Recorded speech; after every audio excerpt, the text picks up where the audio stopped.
Welcome to Eggs and Issues, a monthly business forum presented by the Portland Community Chamber of Commerce, bringing timely economic discussion to the region for nearly 40 years. Thank you to our sponsors and partners. Presenting sponsors, Bank of America and Martins Point Healthcare. Cooperating sponsor, Harvard Pilgrim Healthcare. Reception sponsors, Clark Insurance, Key Bank, and Viral. Community Corner sponsor, Goral Palmer. Tomorrow's leaders and entrepreneurs sponsors, AAA Northern New England and ProSearch. Coffee sponsor, Skowhegan Savings. Parking sponsor, Vitalius Real Estate Group. Media partners, radio sponsor, WGAN. Print sponsor, The Forecaster.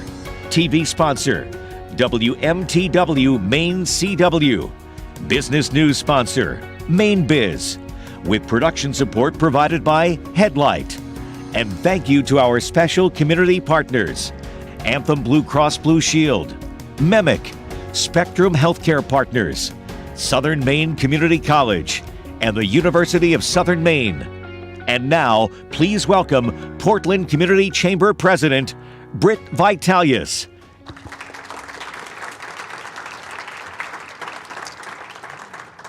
Good morning, and welcome to our December Eggs and Issues program, the monthly business breakfast event series of the Portland Community Chamber of Commerce. As we continue the 2021-22 Eggs and Issues season, I'd like to welcome everyone joining us today, whether you are here in person or joining us virtually. My name is Britt Vitalius. I'm the president of Vitalius Real Estate Group, and I'm also honored to serve as the volunteer president of the Portland Community Chamber of Commerce. Today's presentation is a special treat for anyone who's a fan of regional sports in New England. A conversation with Tom Caron of NESN will be facilitated by Emma Tiedemann, Director of Broadcasting for the Portland Sea Dogs. But before we hear from our presenters, a few items. First, I'd like to request that on behalf of the Chamber Board and our local medical professionals, for everyone to please put your mask back on when you're finished eating. We want this event to feel safe and accessible to everyone. Our attendance today is the best we've had since the before times, and we want to keep it going in that direction. And everyone watching remotely, please make a commitment, if you can, to join us in person in the new year. You may not be able to see us here in the room, but we're all spread out in a big room. Vaccinations are being checked. People are wearing masks, and I think you'll feel safe. Next, I would like to share our appreciation to all of our Eggs and Issues sponsors who truly make this event possible, whether in person or virtual. First and foremost, our presenting sponsor, Bank of America. Martins Point Healthcare. I also want to thank our other generous sponsors. Our cooperating sponsor, Harvard Pilgrim Healthcare. Our reception sponsor, Clark Insurance, Key Bank, and Viral. Our community corner sponsor, Goral Palmer. Today's Community Corner featured nonprofit member is Maine Sports Commission. Founded in February 2012, they work to advance, elevate, and promote Maine as a four-season sports destination, strengthening the state's economy through sports tourism and encouraging healthy, active lifestyles. We are fortunate to be joined by members of their staff and board of directors, as well as industry partners of the Maine Sports Commission. If you are with us today, please stand and be recognized.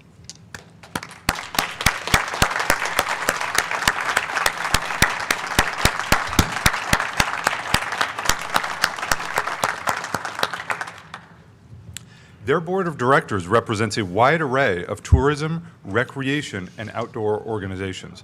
They support many initiatives like Maine Outdoor Brands, National Girls and Women in Sports Statewide Committee Annual Campaign, and the current effort to bring minor league soccer's USL to Portland. And of course, our professional sports teams like Maine Celtics, Maine Mariners, and Portland Sea Dogs. They collaborate with some of Maine's largest host venues. And a diversity of statewide events are the result of Maine Sports Commission's engagement. They are also a promoter of countless nonprofit organizations which benefit thousands of worthy recipients.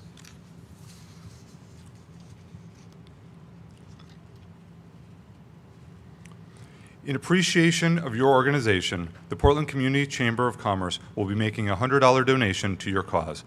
Maine Sports Commission will apply this donation, fitting rightly right now, to Winter Kids.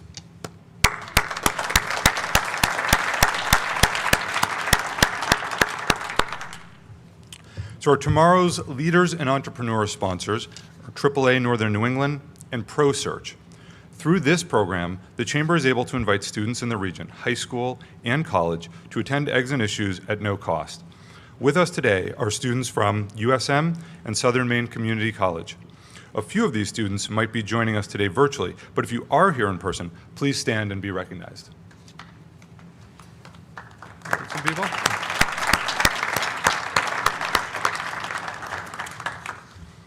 Our coffee sponsor is Skowhegan Savings, and our parking sponsor, Vitalis Real Estate Group, and a special thanks to our media partner, The Forecaster, WGAN, WMTW, Maine CW, and Maine Biz. Our FMI, for more information sponsor, is the Portland Public Library, and production support, both on-site and with the virtual broadcast, is provided by Headlight Audiovisual. And the Holiday Inn by the Bay. We are fortunate to be able to meet here in person safely today. Please remember, masks are required to be worn when you're not eating or drinking. And a very special thank you to our special community partners who support all of our Chamber initiatives. Anthem, Spectrum Healthcare Partners, University of Southern Maine Community College, and MEMIC. Let's have a round of applause for all of our generous sponsors.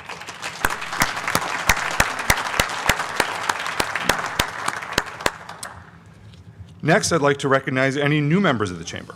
Despite the ongoing challenges of the pandemic, the Chamber has continued to add to its existing membership that now has over 1,300 members. If you have recently joined the Chamber in 2001, please stand and be recognized.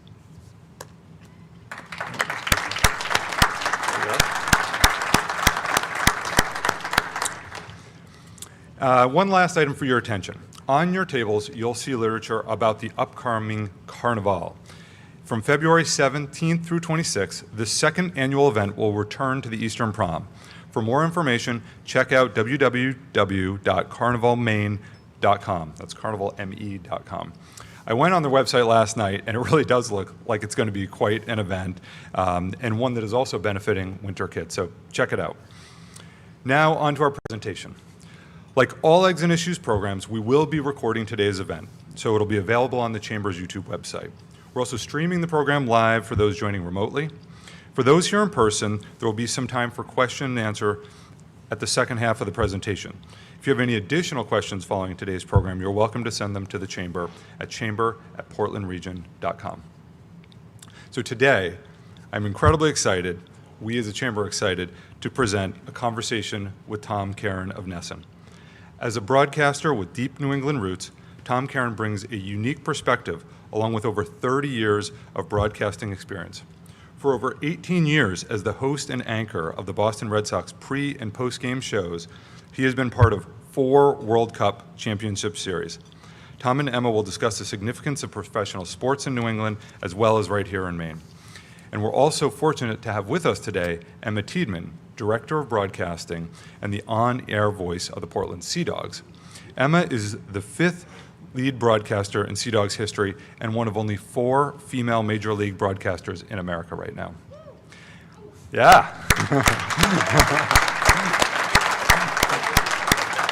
So now at this time, I am privileged to introduce today's guests, Emma Tiedemann and Tom Caron. Please come join us.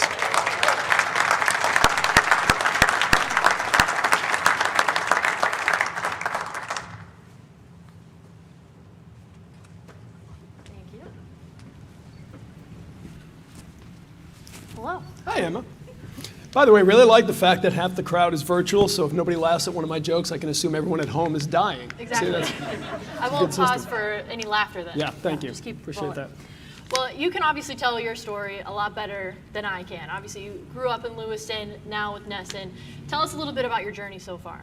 Thanks. Thanks to everybody for coming too. I grew up in Lewiston quickly, luckily, and I say this all the time with athletes. You work with the Sea Dogs so closely, and so many great athletes had great coaching and people who really were the ability to tell them, listen, this is a weakness you need to work at. Luckily, I had coaches and parents who told me, you have no chance of being a professional athlete.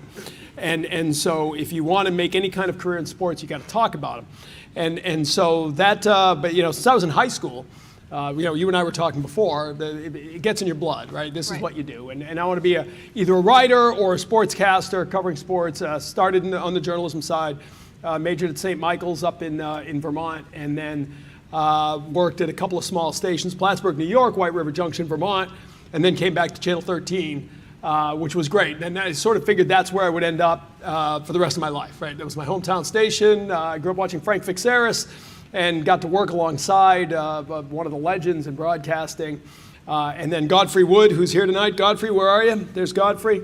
Hired me away from that and convinced me to be employee number 4 or 5 of the Portland Pirates when pro hockey came back to town. Tommy, Wright, and Godfrey did such a great job bringing professional sports back after the Mariners had left. And it's funny, 2 years I was with the Pirates, and I think those 2 years, more than any other phase in my career, kind of reminded me why I got into this to begin with, just the passion of sports and being around it. All due respect to people who do this on the local news, but you get 4 minutes to cover sports and it snows and you lose 45 seconds of that. Or Felicia suddenly is doing some story and goes long on her story, and it always comes out of sports. It never comes out of news. It never comes out of weather. And so all of a sudden to be back with a team and doing play-by-play as you're doing now, and amazingly, the Pirates won the Cup that first year, and we had the parade down, first of a few parades I've got to cover, down Congress Street, and so that really kind of got me back into loving this and a passion for this, and I think that's what sort of showed through. NESN brought me down there in '95 to work at a magazine show, do some play-by-play, and then I did Bruins for a few years and have done Red Sox and so too. First as the sideline reporter, our first. We'd never had a sideline reporter, and then as host. And all of that leads to us here today eating eggs. Love it. Well, personally, I had the fruit, but. Oh, there you go. Yeah. See, and I'm the on-air one. Well, let's talk about the sideline reporting, because it was the fantastic Jerry Remy who pushed you almost just out into the stands and made you one of the first regional sideline reporters, right, for NESN. Yeah, someone at Major League Baseball said we were the first. Like, baseball never had a sideline reporter because unlike football and even basketball, hockey, where there's breaks, there's really not a lot of, even though we sit here and complain about how slow baseball can be for 4 hours, there's really not you're interrupting something. And I know there was a game in Chicago once against the White Sox where the Red Sox won 2-1 on 2 solo home runs, and each time we hit a solo home run, I was interviewing somebody in the stands. So Don Orsillo still hates me for that. But I was assigned in '02 to be the first sideline reporter to get interviews for the pregame and postgame. We'd expanded the pregame and postgame show, and that's why I was going to be traveling with the Red Sox. And then we were in Baltimore, and George Will, the great political columnist, had written several baseball books and had just written a baseball book. And so live on the air, and I'm sitting back with my feet up, having a hot dog. That's what I got to do for 9 innings and get ready for the postgame show. And I'm listening to the game, and Jerry says, "Hey, there's George Will down there on the first base seats. Let's see if TC can go down and interview him." Nobody's discussed this. Nobody, So all of a sudden, an inning goes by. And am I even allowed to do this? So I kind of go down and weasel my way in and convince him to come on. It's not that hard. He likes to talk baseball. But we wind up doing this interview, and that was it. That was the beginning of, for the first month or so, it was really Jerry randomly on air assigning me projects that we hadn't discussed. And it got to the point in the old Yankee Stadium, this is 2002, where he sent, there were 6 Red Sox fans, shirtless guys with REDSOX on their chests in May. And this is the old Yankee Stadium. Like, the bleachers were not a real friendly place if you weren't wearing pinstripes. And Jerry on the air says, it'd be cool if TC brought them hot dogs. It's like, wait, what? So now I got to, with my little NESN polo, have to go walk into the bleachers. I mean, people are throwing stuff at me, and I'm like, hey, Jerry wants you guys to have a hot dog. And so it kind of took off. And that led to a couple of years of that. And we did this thing, Not Your Typical Fan, where I'd go find a fan every game and interview them. And we had a blast. And it really, it sort of led to now what is the pregame show and what we do there. Well, and now you're the host of the pre and post game show. How do you have a variety of personalities with you, whether it's Dennis Eckersley or Jim Rice. We saw David Ortiz with you, as well as the photos keep cycling through. How do you handle the variety of personalities that you have sitting across from you? That's a great question, and it really does sort of dictate and frame what a show will be, because a Dennis Eckersley show is definitely different from a Jim Rice show, is different from a Steve Lyons show or a Tim Wakefield show.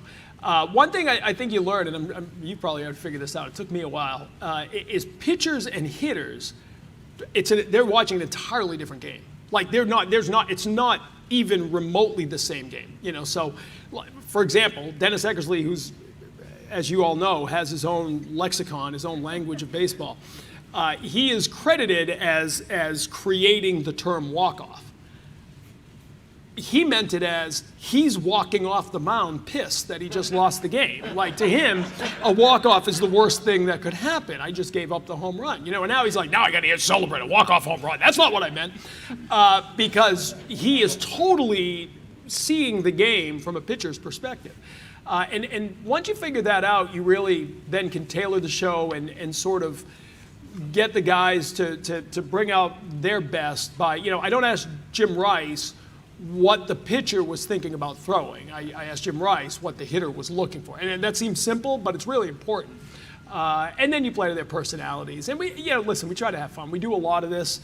You throw in some rain delays, and we are on the air a lot.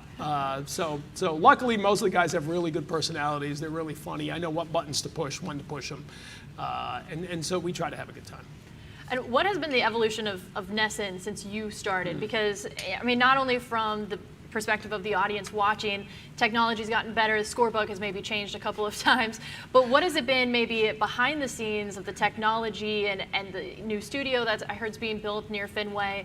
What has that all been like behind the scenes, seeing the evolution of NESN, kind of grow up with the Red Sox? Yeah, if you're of my age here today, you remember, how many of you remember NESN used to be a pay cable service? Like, you had to pay $15 a month to get NESN. And I'm from Lewiston, as you may have heard. It's like guys at work, oh, you're from Maine? Like, yeah, because, I only say it 5 times a show. So when I got the job in '95, I was working for the Pirates, and I called my dad. And literally, and my dad worked at Bath Iron Works for 37 years, born and raised in Lewiston, Maine. And I said, Dad, I got a job at NESN.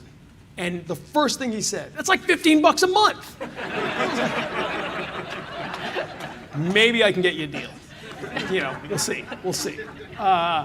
So I think he was upset that I was leaving free radio and TV here in Portland to work there. But we had, I don't know how many, we had like 40 employees, and now we have 200 and something. NESN has exploded. It's one of the, maybe the best regional sports network in America. I really believe that. A lot of the pioneering work we've done, both in technology and in presentation of the game, has been copied by a lot of other regionals. I think it's, now, for the last 20 years, this ownership group, Tom Warner obviously is a television visionary who's done a lot of TV over the years, so we have great support from ownership to try new things. We were one of the first 4K stations. We were one of the first high-def, networks that was produced in high def, building a new station, a new facility that would not just transmit in high def, but generate everything in high def. And now you mentioned, this is exciting, Emma mentioned the new studio. I don't know how many of you have seen, there's a new concert hall going out behind center field. You guys know about this? It's a 5,000 seat MGM Fenway, it's going to be called. And it's in the old, what we used to call the triangle, where the trucks would park out beyond center field. And that doesn't mean anything to the field, except the bleachers in center field, where there's kind of a wall behind the bleachers right now, that wall's gone. And the roof of that concert hall is now going to be kind of a food court area where you'll be able to go up through the bleachers and go get a hot dog. And we're going to have a studio there. So our new studio will be looking out onto the field from center field. And we'll get to do our post-game show there, which is great, because right now we drive back to Watertown in the middle of the game. So, NESN's always kind of striving to do a better job and to create a better viewing experience for the viewer, and it's great to be a part of that. Well, and you've also been a part of a few championships, depending on the sport. You know, between the Red Sox, the Patriots, Bruins, Celtics, pick your sport, pick your poison. But what has been one championship that has maybe stuck out more than the rest? First of all, this golden era of Boston sports, you know, you kids today have no idea what it used to be like, okay? Sorry. I tell my kids, you know, it's like, yeah, you know, you cry because the Giants beat the Pats in a Super Bowl. I mean, that stuff happened every few weeks around here. I went down there in '95. My first job was in 1986, Plattsburgh, New York, and I came on the air Saturday night after the ball went through Buckner's legs. Okay, and this is a few months out of college, and I'm in New York. And they're talking about this big Mets win, and I'm, you know, 3 times, true story, 3 times I went to call my parents, the old rotary phone. Look it up sometime. There's a rotary phone, and I was dialing 207-78, and so right as they won the World Series, because if you remember, 3 times they were 1 strike away from winning the World Series. Not that it's still hanging with me, but and each.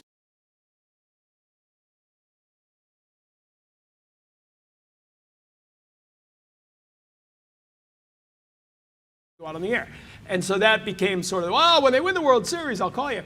And so they win the World Series in '04, and I'm on my way out to studio, and I have a cell phone now, and a flip phone, look those up. And I call my parents, and we have that moment, you know, all those years later, and then I hang up, and the phone vibrates, and it's my wife calling with our son. And right as I'm about to go on the air, it really hit me. My dad was in his 80s, I was in my 40s, and my son was 8. And it was the first World Series championship in all 3 of our lifetimes. I mean, that's amazing. That's you know, church bells rang, and you know, everybody said, now I can die in peace. But you didn't have to. You could hang around, because in '07 we won again. Right. And the other thing, the story I always tell, I've covered a few parades, and you go early and you get there and you like there's a riser like this with the cameras and you know people are just starting to show up, right? It's 9 a.m. and this family's walking by, you know, the right out of Central Casting, the parents, 2 kids, son and a daughter, and the son goes, "Mom, Dad, let's go stand where we always stand for these parades." I'm like, dude, you got a regular place to watch championship parades. Go tell people in Cleveland that you got a regular place to watch championship parades. And it's just been, I mean, it's amazing, right? From '86, the '86 Celtics, to the Tom Brady Super Bowl in '02, we didn't win a championship. It was 15 years without a championship. And now, you know, it's been months and people are restless. Right. So. Well, in those situations, do you have to suppress your inner fan? Because some Nah, broadcasters, come on. Yeah, they were all screaming at home. I'm screaming on the air. It's, you know, and I think that's the beauty of here. Again, Jerry Remy. I mean, you know, and by the way, you know, obviously, and I will say this to all of you. He was a good friend, and it's going to be really hard in April because it's going to be like losing him again. Bill Burke and I were talking about that a little while ago. But, you know, people say, I got so many calls from people, not to take the tangent here, but so many people reached out, and it was special that, you know, sorry about losing Jerry. And I would say to them, I'm sorry you lost Jerry, because that connection you all had with him was real. I mean, I knew him as a friend, but you all, I mean, he was your guest in your living room for, you know, 150 nights a year. So he was a loss for all of us. But you think about Jerry Remy as a broadcast. I mean, the guy's got the worst accent. You know, like I've talked. I remember Fred Lynn telling me, like, if we'd had a power ranking in the '70s over who would be a broadcaster, he'd have been dead last. You know, like because a guy like Fred Lynn from California, like I couldn't imagine him being a broadcaster. But if you're not from New England, of course you didn't understand Jerry Remy as a broadcaster, right? You didn't understand why Jerry's bitching about the line at Dunkin' Donuts on the way into the ballpark. But that's what we're all bitching about, you know? So to answer your question, no, you don't have to suppress it, because I think that's what makes New England unique and special. You know, I don't have to be Johnny, professional broadcaster, after, you know, take your closer blows a save in the 9th inning. I'm mad. I mean, you're mad. And if I'm not mad, you're going to not probably appreciate the post-game coverage. So, I mean, you don't go overboard. I try not to drop an F-bomb. But no, it's some nights more than others. You kind of wear it on your sleeve. You have to. That's the beauty of baseball. I mean, you're play-by-play, a little bit different, but you got to get excited when there's a home run. It's your team. The Sea Dogs are your team. You have to get excited about that. Absolutely. Well, and you mentioned kind of sports in New England as a whole. What, because you were with the Portland Pirates, you've seen the minor league side of things. What is the significance and importance of maybe minor league teams, whether it's the Sea Dogs or the Mariners or formerly the Pirates, to these communities that tie them to the big league clubs like the Red Sox? Yeah. By the way, Portland, Maine is the best minor league city in America. All right? I mean, we just get that out there. It really is. I mean, it really is. Because the beauty of Portland, and it's great that all your teams now are affiliated with the Boston teams, which is, ideal. But it's the perfect size. It's the perfect location.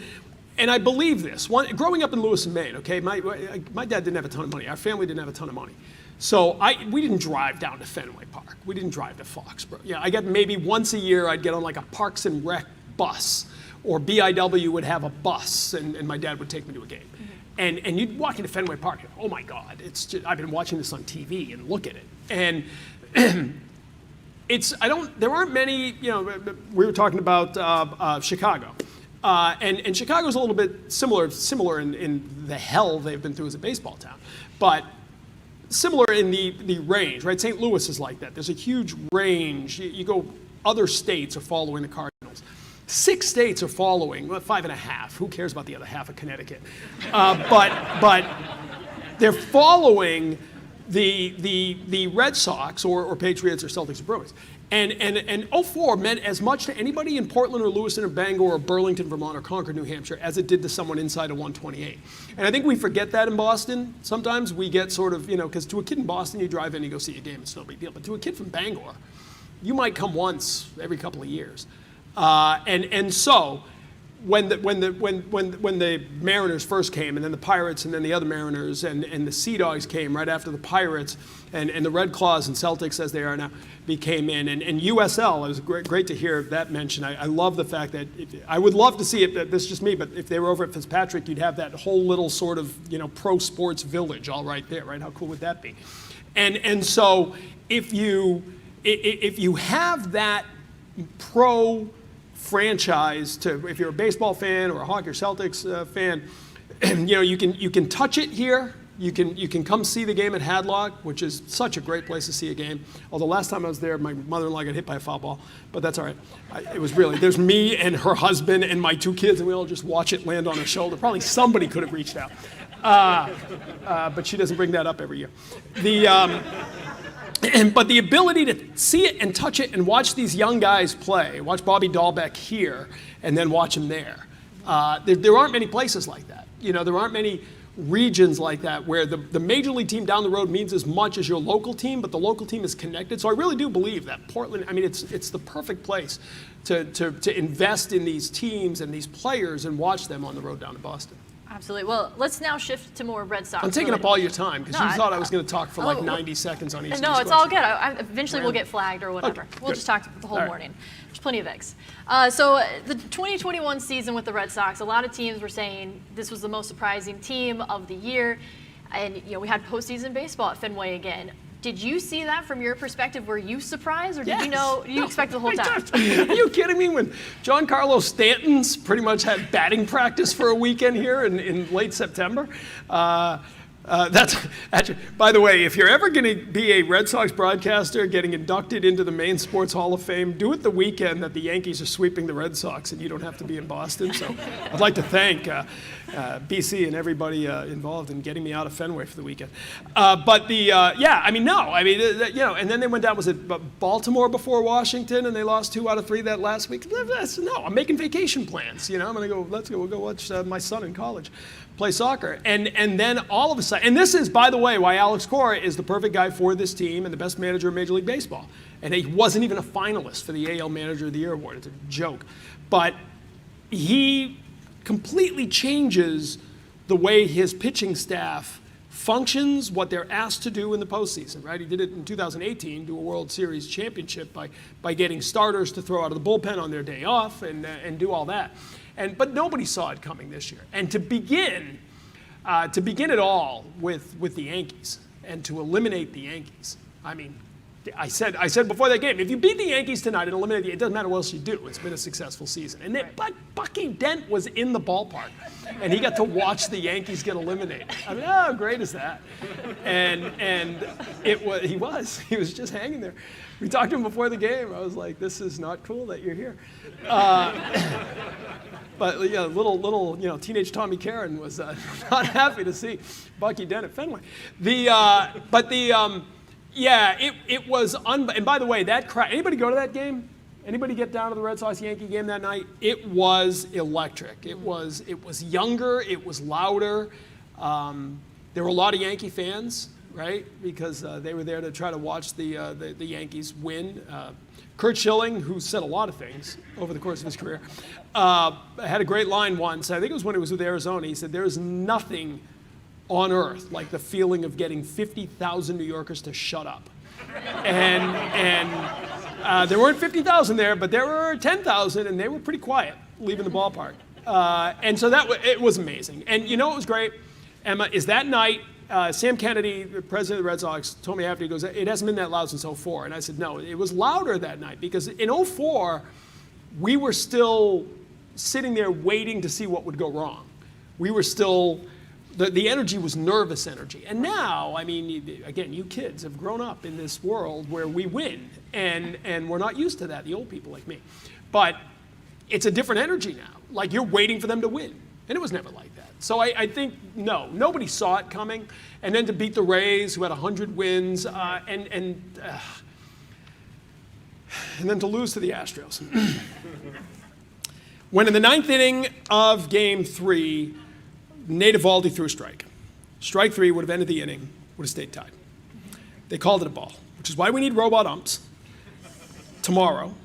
And it doesn't have to be, you don't need a robot behind home plate. The umpire should have a little device in his hand. Do you agree on this? I go back and forth. I'm putting you on the spot. I know, I go You're back and speaking forth. for the Portland Sea Dogs now. Do the umpires suck or do they not suck, Emma? Bill, what am I supposed to say? But here's the answer, okay? Here's the theory. All you need is a little device. Here's my theory. Yeah. Umpire behind home plate, not a robot. Okay. Human umpire, because you need him there to call other stuff. And you get a little device in your hand that buzzes if the technology says it's a strike. And the umpire still makes the call. If he doesn't believe it, but he's the only guy watching this game who doesn't have that technology. I have it on Twitter. The Amica, which we need to rename in Jerry's honor, the Amica strike zone, shows. I mean, everybody watching the game knows that it's a strike, except for the umpire, the guy who made. I mean, how backwards is that? And he's set up over on the right shoulder. Don't get me going. You don't have that much time. He's set up on the right shoulder, and he just do an outside curveball. He doesn't see that. It buzzes. Now he knows. Anyway, that was strike 3. And then the Red Sox go on and win that game. They win. They beat the Houston Astros. They go to the World Series. And they probably beat the Braves. But instead, the umpire called it a ball, Emma. And the inning kept going, and they lost that game. And now here we are. Move on. Next question. Wow. Do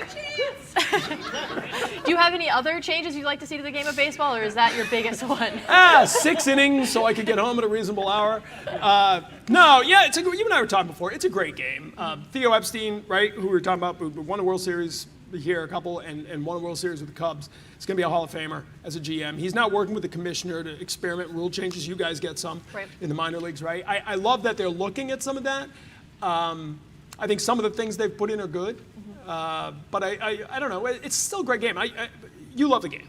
That's clear. I've heard you call games. You love the game. And I think we get really caught up right now in the world of baseball talking about what's wrong with the game. And I think we have to remember what's great about the game. You can tweak it. You can shorten it. It should be faster. We need more action. But it is still the greatest game for strategy and for thinking and going to a ball game, whether you're at Hadlock or Fenway or anywhere else. There's no experience. I mean, you'll get to know the people around you at a ball game. You'll make friends at a ball. You don't do that at a football game. Football game, you sit on the edge of your seat and watching it. It's great. But baseball, there's something communal and it's just, it brings people together. And in this world today, bringing people together is not a bad thing. So baseball is a great sport. I'd like to see a sub 3 hour game once in a while. Yep. Every stadium should have a roof, so I don't have to do rain delays. That would be a good change, right. But probably not realistic. But it's just a great sport, and I hope they don't completely lose the soul and tradition of the game with these rule changes. I agree with that. All right, Yeah. good. We'll talk about the current state of the game. Obviously, there's a little bit of a stoppage, if you will, with the lockout going on right now. Talk about what both sides are really trying to go for, because there's a lot of one-sidedness. Depending on who you follow on Twitter, for example, you're seeing one side of the story. So can you kind of break it down for us about what both sides are arguing for? Yeah, two things I'll say there. One is, the good news is there have been 3 lockouts in the offseason in history. 3 times in baseball history, the owners have locked out the players in the offseason. Each one of those times, the season began on time. They never lost a game. So I think they will start this season on time. I think they'll get this done. They just need a little more pressure, and as you get closer to spring training, they'll have the pressure. But a good way to think about, and you and I were talking before, for those of you trying to figure out what this is all about, don't just think of the players against the owners, because it's not really. Think of 4 groups.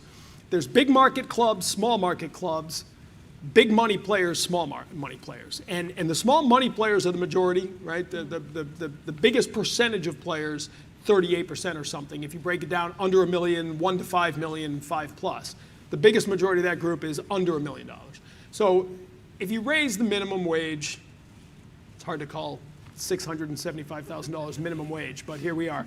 My goal is to one day make the minor league minimum, and I've not come anywhere near it.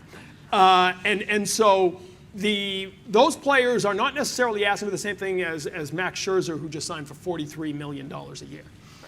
The Red Sox and Cubs and Yankees and Dodgers aren't necessarily looking for the same thing as Pittsburgh and Tampa Bay. So that's how it'll get done, because some of what the players want kind of lines up with what some of the big market clubs want. They want to spend more on players. They want a minimum payroll floor for the small market teams. The small market teams don't want that. So I think when you look, those will start to line up, and I think that's how they'll get it done in January and February. Awesome. And I will have to say that there will be a minor league season regardless. So we don't have to worry about that, right. And tickets are on sale now.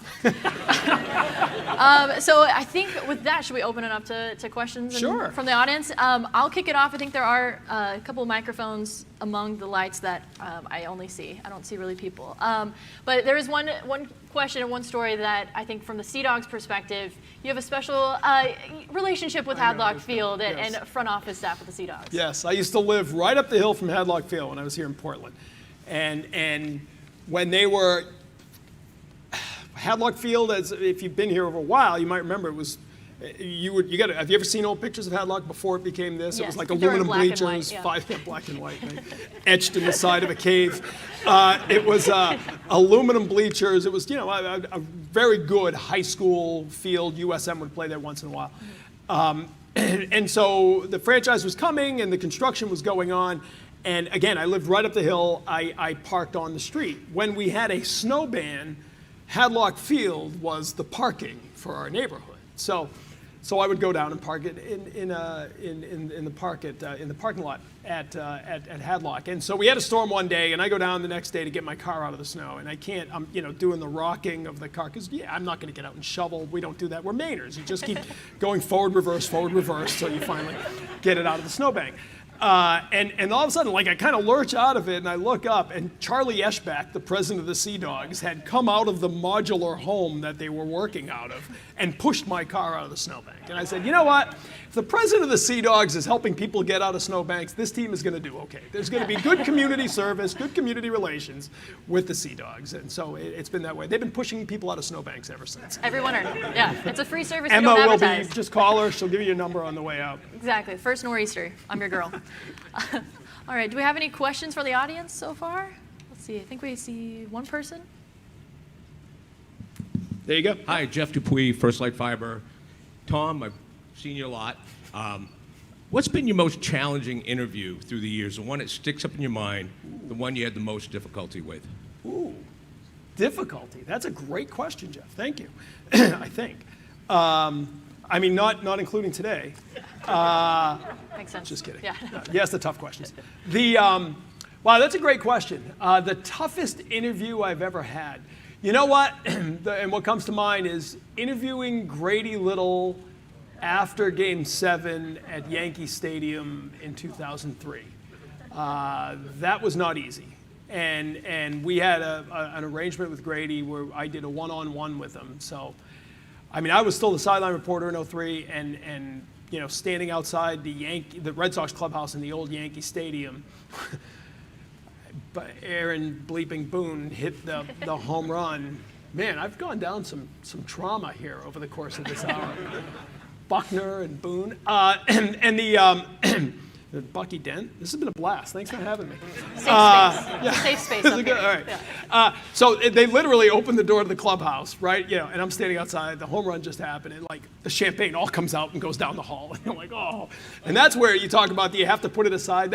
You can't be a fan at that moment. Right. And so you go in the clubhouse, and you know you're waiting to go in the clubhouse, and you just hear guys screaming and stuff slamming against walls, and you know, Trot Nixon is trying to literally tear apart the locker room in Yankee Stadium. He just wants to destroy anything in his vision, including me, so I didn't interview Trot Nixon. And so Grady, like, we had to go down and do the interview with Grady, and that was tough because there was really only one question. Why'd you leave Pedro in? But we had to go like 3 minutes, so I just asked that question like 6 different times in 6 different ways. But why'd you leave him in? That was tough. But I also just thought, I was with David Ortiz last week. We do a New England Sports Museum thing at the Garden called The Tradition. And I was really proud of the last question I asked him, which was, you know, it was like 2,000 people at the Garden for this event. And we ended it, and I kind of leaned over and said, listen, it's just me and you and a few Boston friends. Like, do you really like A-Rod? And the crowd kind of groaned, and he said yes. The crowd booed. And then the New York Daily News ripped me the next day. So sometimes the tough question isn't the right thing to ask. I'll hold off with that. The next question I was going to ask you then. He does like A-Rod, though. All right. Yep. Another one. Hi, I'm Mike LePage from Portside Real Estate, and I did not hear you say that you wanted a roof on Fenway. But that's not my question. Okay. I do. I mean, I do. It rains. You do? Just a big one that sort of, you know, unfolds like an umbrella. Well, good luck with that. Yeah, thanks. I love the Maine connections, and we're very proud of you and other people from Maine that have done great things. And the pitching coach, talk a little bit about him. Dave Bush. Dave Bush and I like to bring up Dave Bush is the pitching coach of the Boston Red Sox and lives in Bridgeton, Maine. And lived in Bridgeton, Maine before he became the pitching coach of the Red Sox. He was a great major league pitcher. You can look up his numbers with the Blue Jays. But you know, his wife was strength and conditioning coach at Bridgeton Academy, where my son went. And he and I will forever have it. We're the only broadcaster pitching coach combo in Major League Baseball that have both run the 4 on the 4th 4-mile run in Bridgeton, Maine on the 4th of July. So we have that going for us. Yeah, he's great. No, and you know what? He kind of came in 2020, which when you got to start. Yeah, right? special year. Yeah, and you know, with a mask on and no interviews, like nobody. And I knew Dave, and so it was great to watch him come in, and then really this year with Alex back, really blossom. He's a guy who embraces analytics, but there's special guys in this business who can take analytics and the advanced metrics and all of that.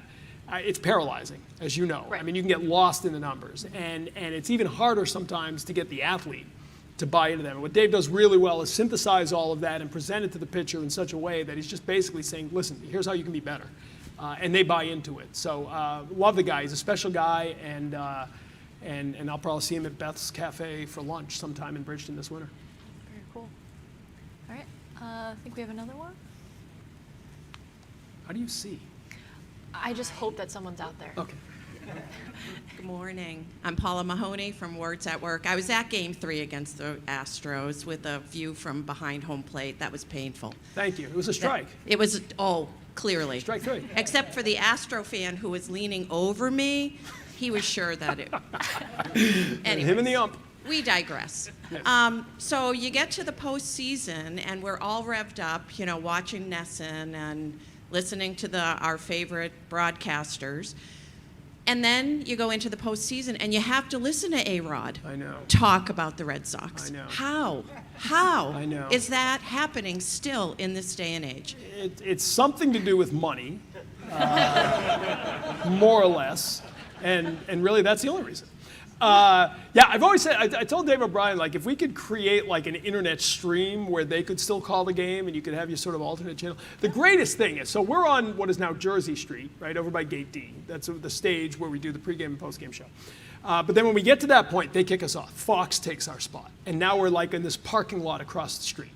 And you know, we think our stage is a pretty big deal. And then this Fox spaceship lands where we usually are.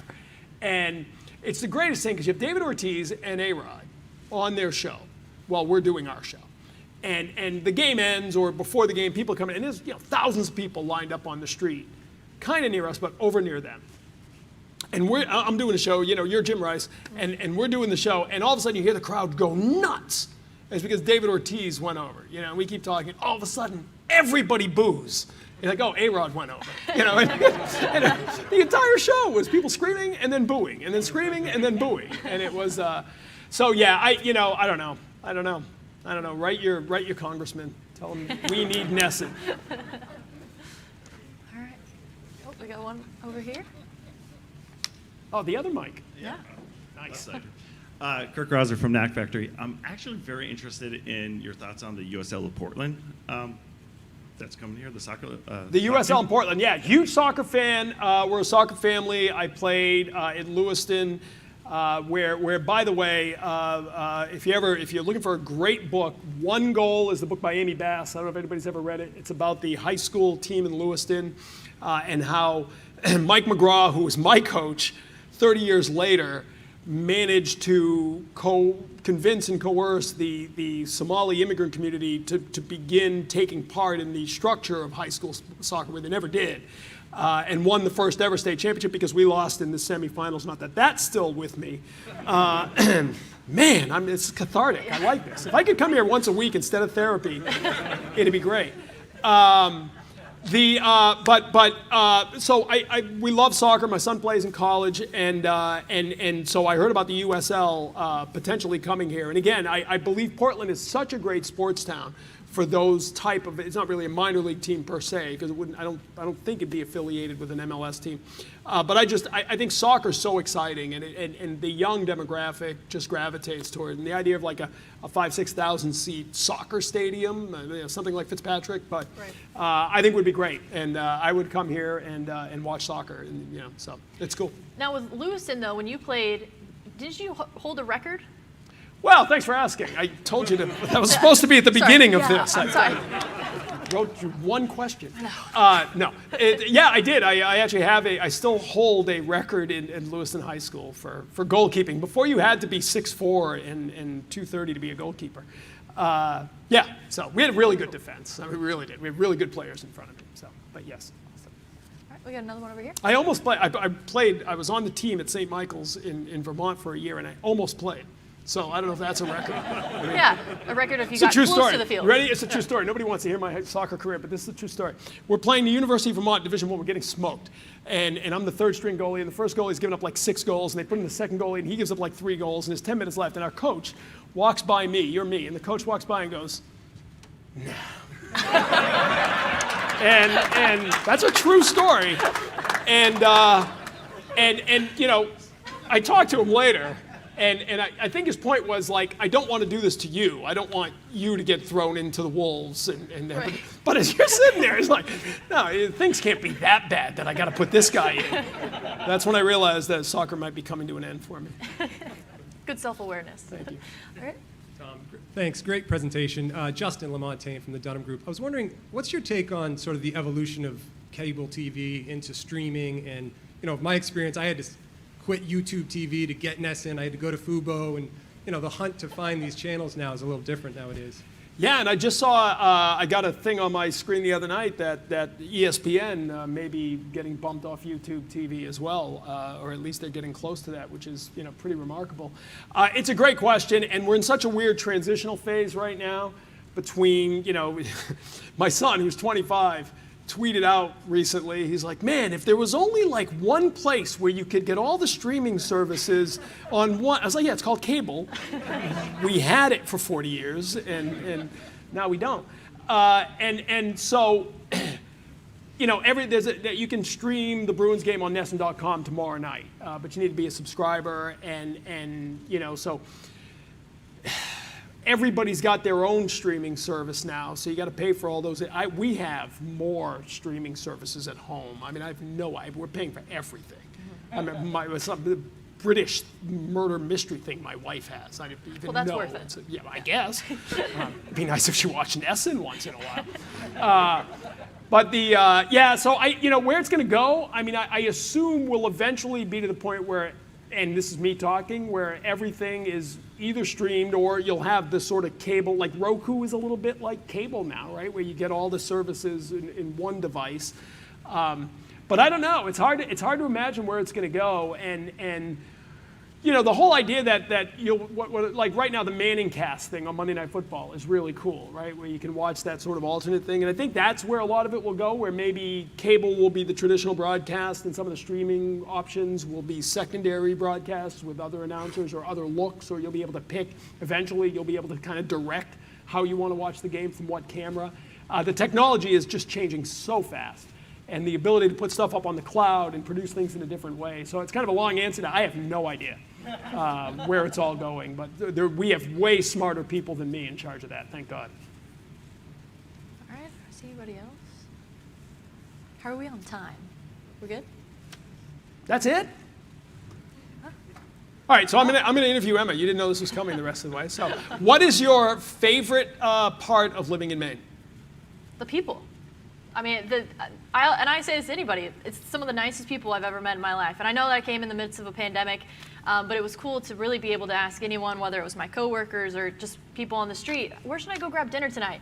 And they'll give you 10 answers, and they're all local. They'll break it down by the location in Portland it's at. What, are you feeling seafood? Are you feeling Italian? What are you feeling tonight? It's just the people that make it just feel like home. And is there an expression or a word that you haven't quite been able to figure out what the hell we're talking about yet? I mean, from away, first of all, you understand that concept, right? Right. You're from away. You will always be from away. We love you. Yes. But you'll always be from away. My kids are from away. They could move back here tomorrow and live the rest of their lives in Portland, but they will be from away because they were born in Massachusetts, which means they are, I won't say it. They're my kids. I love them. But I apologize. I've apologized to my parents, my in-laws, everybody up here that my kids were born in Maine. We should have somehow got up here to have them born. But we didn't pull that up. But you're from away. I am from away. So is there an expression? I stalled to give you time. I mean, I think the biggest learning curve for me was learning what a red snapper was. There you go. Yeah, sure. because we had a red snapper night last season. We'll have it again this year. And learning what that hot dog was that I'd seen in the grocery store for months, what it actually was. It is, and my wife makes us buy them when we're up here. Really? Oh yeah, like you can't get a red snapper in Massachusetts. You can't get a good Italian in Massachusetts. I mean, there's no Amados in Massachusetts. Come on. That's right. Yeah. What about? Let's see. What else? What's a really good question to ask you about Maine? Red snapper. Any other? Do you like lobster? Love lobster. Did you like it before you got here? Yes, but I don't really count that because that was, like Texas lobster. Yeah. Yeah. They have lobsters? Well, I don't know if it's like lobster or just like steak. Yeah. But Oh, good. Somebody's had enough of mine. TC, I'll help out too, and I want to hear more about Emma as well with the baseball on radio thing. I mean, what is it about baseball on radio, do you think? I want to compliment you, by the way, for really letting the game come through. I love it when a broadcaster just sort of pauses and you feel like you're in the stadium. But talk to us more about kind of the magic of doing baseball on radio. Well, first off, thank you. I won't take away your time because you are the speaker. But for me, for baseball and radio, it's the opportunity to paint the picture that's in front of you. And personally, I do like to let the game breathe a little bit because I want you to feel like you're at Hadlock Field and you can hear the crowd that comes out in huge numbers every single game. I think that's a huge part of the baseball because it's a huge part of the community aspect that you mentioned with baseball. And it's the opportunity to tell the stories of the guys that are on the field that hopefully one day will make it to Fenway or other major league stadiums across the country. It's relaying the strategy and the beauty of the sport of baseball in a unique way every single night. And to work for a team, is kind of extra special because you get to see the development of these guys on a day-to-day basis. When Tristan Casas maybe makes his debut, maybe next year or in in a couple of seasons, it'll be cool to say, well, we saw Tristan Casas hit a home run at Hadlock Field, and we got to see him work on that development of his power through the season as well. So it's a lot of little things, but to me, there's nothing better than baseball on the radio. It's just a beautiful thing to turn on the dial or turn on your phone now, I guess, these days, and have a hot dog on the back deck and listen to a baseball game. And by the way, if you do a great job. Thank and you. that's, really, let's give her a hand because I think that you were one of four original sort of minor league broadcasters who were women. And I'm so happy, MLB Network had the all-female broadcast team. Right. It's just, baseball gets stuck in its ways, and baseball is the toughest sport as far as embracing change and trying new ideas. So I know it hasn't been easy for any woman to get in this business, so congratulations. Thank you. Really, Thank you. You guys should all be proud to have such a great broadcaster. She's also going to take my job someday, so I should stop praising her. I promised a softball for you, TC. Brian Cochran, Shamrock Sports Let's go, Group. BC, bring it. So we inducted TC into the Maine Sports Hall of Fame back in September. Round of applause, please. Emma, we have our eye on you and your future accolades. So a question for you both. You have seen it all in the booth, on the field. What is a bucket list experience outside of going to Carnival in February, of course, TC? What type of experience and bucket list do you each have on your list? There aren't. It is pretty amazing. Like I've been to Super Bowl. I've been to the NBA Finals, Stanley Cup Finals, and the World Series. So those are all off the list. The Kentucky Derby was always one, but it's during baseball season, so it's hard to get to. But maybe when I retire, or the World Cup. I know the World Cup soccer will be here in 26. It's coming to the U.S. And I know they're hoping to get games in Foxborough, but I've always wanted to go to a World Cup, so I think that would be probably number one on my bucket list. We were going to go. My son and I were planning on getting. It's in Qatar, however you say it. We're not going. We're not. It's plus there's COVID. So yeah, that's mine. I think mine right now is just calling a major league game.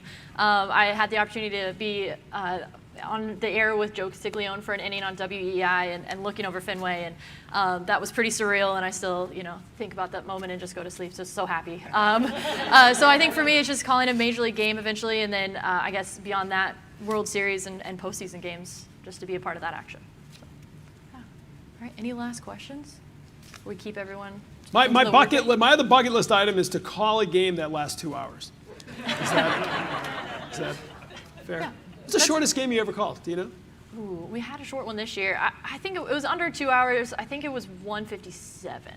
7-inning game or 9-inning? 9 innings. Wow. It was like cusp of a no-hitter. Yeah. Maybe a no-hitter. I've never called a no-hitter. That would be really fun. We had a couple close ones this year, but like my overall shortest is like 157, 158. That's amazing. Mm-hmm. Yeah, we've never had one of those at the major league level. Listen, here's the Red Sox. We'll talk real quick about the Red Sox. Sure. You mentioned Casas. How good is he going to be at the major league level? He's worth it. He's worth the wait. I think people look at his power numbers because he's, first off, a huge human being. And he really fits the kind of mold of a power hitter. So I think people look at his numbers and think that he underperformed when it came to home runs. But it was in the clutch moments he came through. We saw with the Olympics. And his defense at first base is pristine. He had a lot of just incredible major league style plays down the first baseline that he made just look just like everyday plays.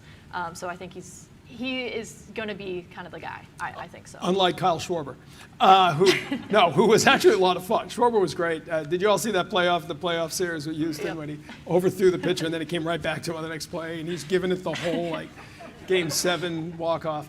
I think the Red Sox are going to be interesting next year. I really do. I don't think they're done. I think if you're going to grade them right now, it's an intermission because it's going to be really strange, and I've seen it in all the sports that have had these kind of lockouts. Whenever they get this done, there's going to be like a 2-3 week free agent and trade flurry because a lot of guys like Schwarber are still sitting out there unsigned. and a lot of teams that maybe were in the middle of of trade negotiations that have to stop. You can't have any conversations during a lockout. I like the depth they've added. Rich Hill actually had a really good year last year with Tampa and then the Mets. A local guy who, Rich Hill's going to be great here. It's the 7th time he has signed with the Boston Red Sox.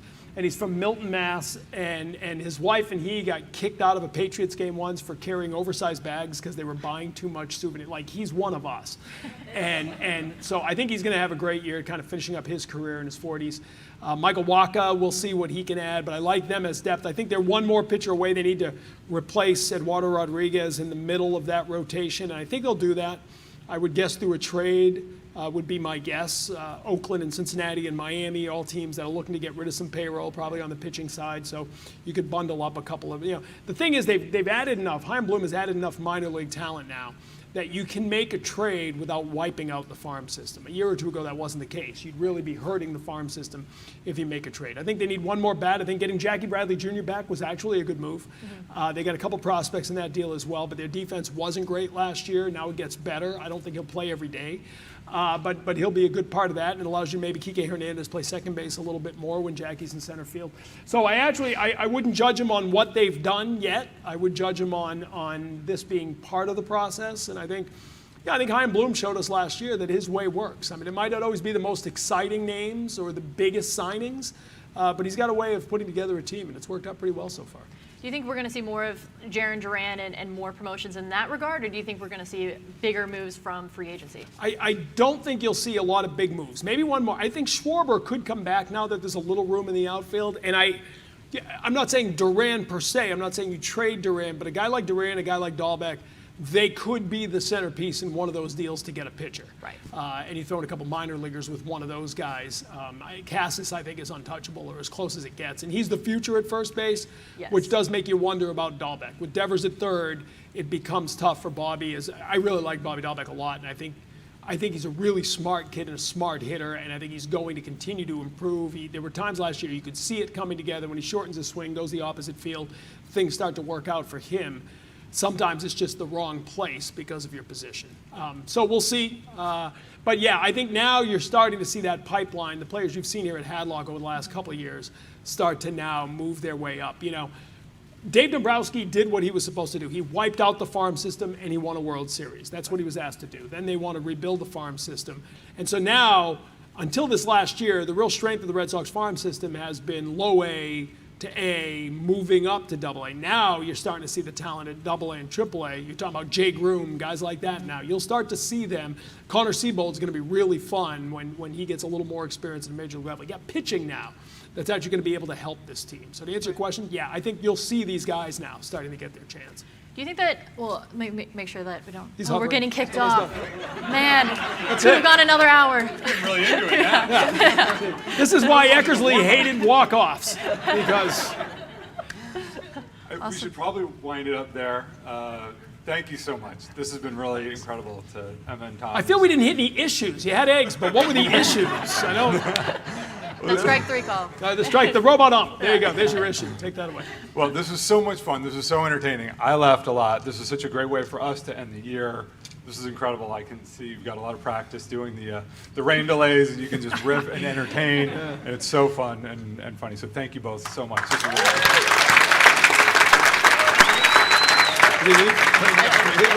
You stay here.